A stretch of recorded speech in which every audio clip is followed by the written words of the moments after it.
made it to Richmond, Virginia. I'm so excited to be here for a few days to explore. I've been to Richmond many times before, and I love it. So come along with me. I hopped off the train, and I'm already at one of my favorite spots. So let's dig into this meal, and then I'll tell you why I'm here. So my first stop was Penny's Wine Bar in Richmond's historic Jackson Ward neighborhood.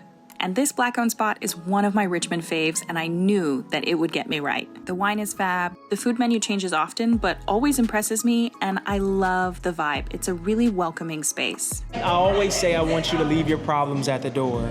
Come in, have a glass, catch a vibe, and just relax. And then when you get out the door, you can get back to your life. But when you come in here, easy vibes, no stress. This man said when you hit the door, you can get back to your problems. They have a rotating selection of wines by the glass that you can sip from every day. They also have bottles you can buy, you can see on the wall behind me. They also serve a selection of small plates using locally sourced ingredients. The food here is outstanding. I always love the wine selection, so. Also, yes, I cut my hair. I know somebody's gonna comment. I cut it, I love it. If you don't like it, don't look at me. Look at this gorgeous salad. Lettuce, fennel, radish, feta. There's some beets, herb vinaigrette. Even a little flour. After a long day of travel, I felt kind of icky. I think I only ate a bagel today. I like that the radish has a nice bite to it, while the beets are soft and a little bit sweet. Perfect for a hot summer day. This is a nice rosé. It's very like easy drinking, kind of middle of the road, which I know doesn't sound super exciting, but for me, easy drinking is good. It's summer. I'm eating a lot of stuff with like very strong flavors. I just want a sipper. Okay, this is the dish I was really excited for. It's cabbage, tahini sauce, furikake. There's some cucumber. There's a whole bunch of stuff in here. And then a confit chicken leg. It just sounds like the best chicken and cabbage I've heard of in a long time. Look at how easy this chicken pulls apart, y'all.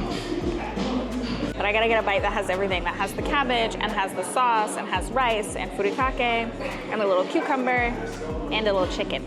So the chicken's perfectly cooked, really tender. This rice, I think the rice was cooked in stock. It's really rich. And then you get the cabbage and the tahini and the cucumber and the furikake, which adds a little bit of like salty brininess. Okay, I feel better now after my long, hangry train ride. It wasn't that long. It was 2.5 hours, which is one of my favorite parts about being back in this area, is that I can get to so much by train. I can come down to Richmond when I want to. Perfection, no notes. That's exactly how I wanted to arrive to Richmond. And now let's get into why I'm actually here. Okay, so now that I've been fed, why am I in Richmond? I'm actually in town for a few days over Juneteenth on a paid project with the Visit Richmond team. I'm here to see what they have going on for the Juneteenth holiday, explore some Black-owned businesses, and see what else I can get into. And as you can already see, Richmond has a really dynamic food scene. Here's some of my favorites from this trip beyond Penny's Wine Bar. First up, this fab Ethiopian coffee shop and cafe. Hi, I'm Lily. I'm the owner of Bunakurs Ethiopian Cafe.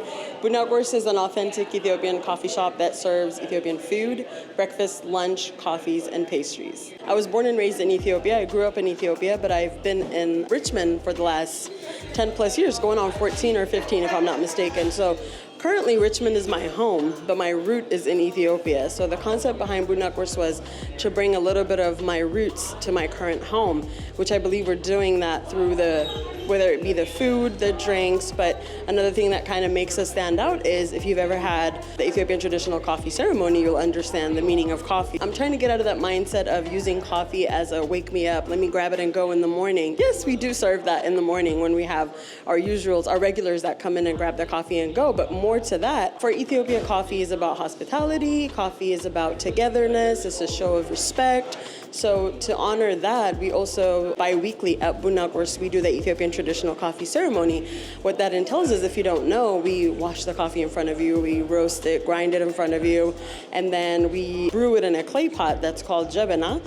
And so we do that whole shebang here. But also, the name of my cafe, Bunakurs, what it means is the process of the traditional coffee ceremony is really long. It's like 45 minutes to an hour. So, of course, the mom or whoever's hosting you will not let you sit there without eating anything. So that light fare, that light snack you get is called Bunakurs. But in the literal translation, Buna by itself is coffee, and course is breakfast, so which is also what we serve. So that's my little concept behind it. The one thing I say about Richmond is it's so foodie, artsy. It's always been it. Maybe I'm just noticing it, but I know for a fact There's just so many things happening in Richmond. There's just so much beautiful art, so much talent, and so much food, and so much culture. Richmond's always been diverse since I was in school, but where it's headed right now, I just love it. And then this beautiful community of small businesses has just been tremendous. And so many beautiful, women-owned, Black women-owned, or like just small businesses popping everywhere. It's just been eye-opening and then so rewarding. This beautiful community has been welcoming and just been so supportive and made it feel even more like home than it had ever felt. And I learned about Richmond after opening this business. I thought I knew Richmond. Boy, was I wrong. It's just a whole different world. And while Lily's story and passion is incredible, the food they serve is also so good. I love the fool, and the awaze tips are delicious, and Bunakers really makes for a great stop for coffee, breakfast, or lunch. I also popped into the Beatbox, a cute, Black-owned, plant-based restaurant serving smoothie bowls, toasts, and wraps. And I know it sounds silly, but I actually love the avocado toast there. Most toasts I think aren't worth ordering because they're so basic, but this one had really good bread that didn't get soggy, and then there was an oil drizzled on top that tasted like it had a bit of lemon element to it.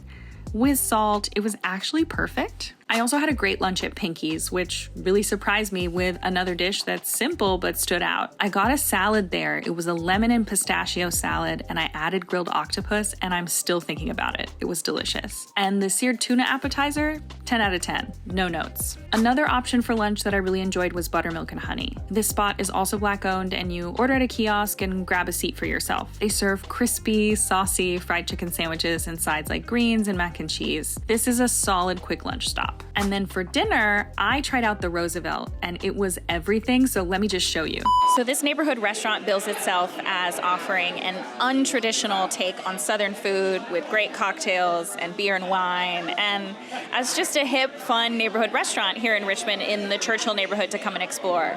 And I was really interested in it because I've heard that the food is excellent, of course, but also the kitchen here is led by a Black woman, by Leah Branch, which in the culinary industry, female leadership is just not as common, especially Black female leadership.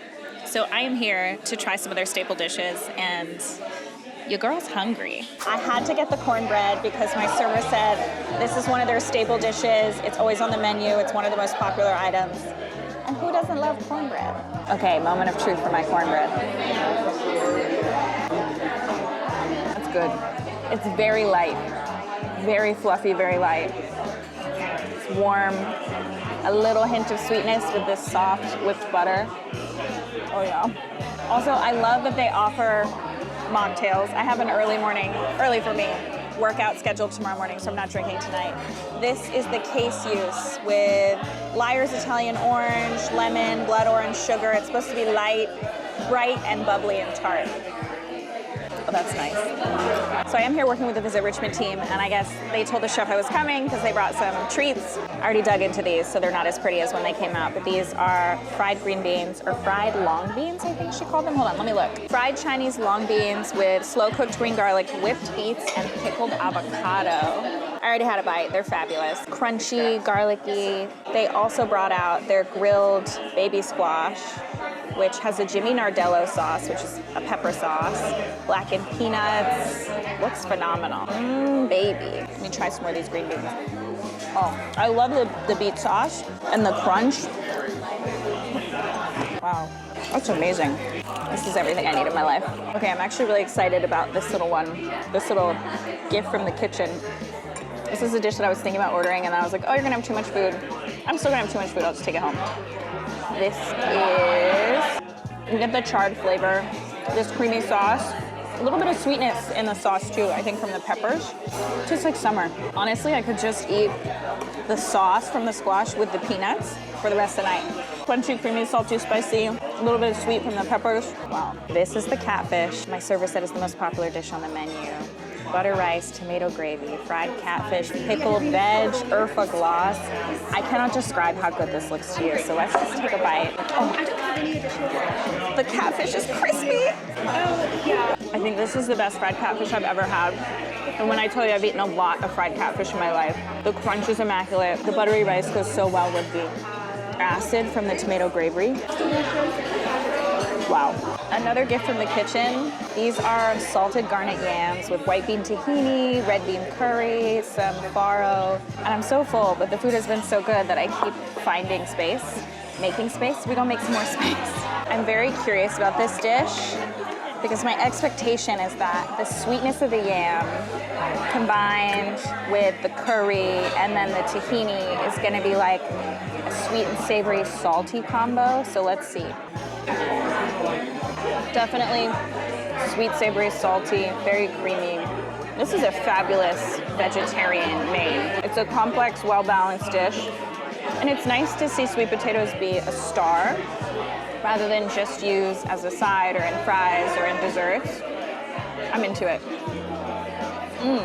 Every bite of that dinner, from the cornbread to start to this decadent but somehow so light chocolate tahini cake that I had to finish, was impeccable. Love.